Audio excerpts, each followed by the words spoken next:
beste hasie ooit. Groot haas terg altyd vir klein hasie wanneer hulle in die tuin speel.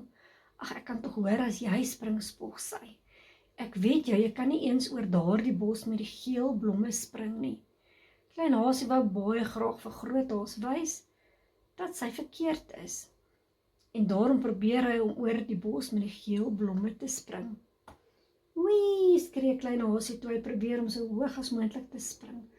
Ag nee, eindig gil hy toe hy kaplaks binne in die bos met die geel blomme val. Groot haas lag al te lekker toe sy hom uit die bos trek. As jy nie eens oor hierdie ou bosie kan spring nie, sal jy beslis nie oor daardie groot waterplas kan spring nie, sê sy.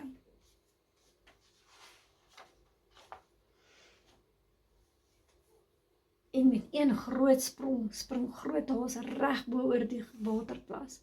Nou is dit jou beurt, klein hasie, terg sy met 'n groot glimlag.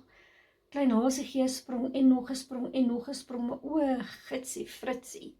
Daar beland hy reg in die middel van die waterplas. Kom ons kyk wie kan die vinnigste hop, sê groot haas. En sy hop hardloop so vinnig as wat sy kan na die ander punt van die tuin. Klein hasie kom hop agterna. Hy probeer so hard om by te bly dat hy nie die groot klip reg voor hom sien nie. Klein hasie struikel en vlieg met 'n boog reg deur 'n gat in die heining in die groentetuin.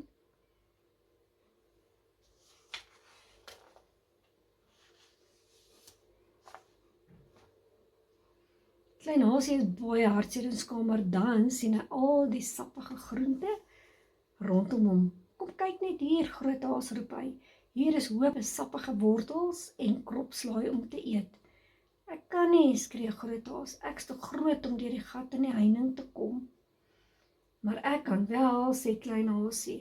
Hy wikkel maklik deur die gat en saam met hom bring hy die heerlikste, sappigste, grootste wortel vir groot haas. Baie dankie, sê groot haas verleë, terwyl sy 'n groot hap vat. Miskien is dit tog nie so sleg om klein te wees nie, en van daardie dag af het sy nooit weer vir klein hasie geterg oor hoe klein hy is nie.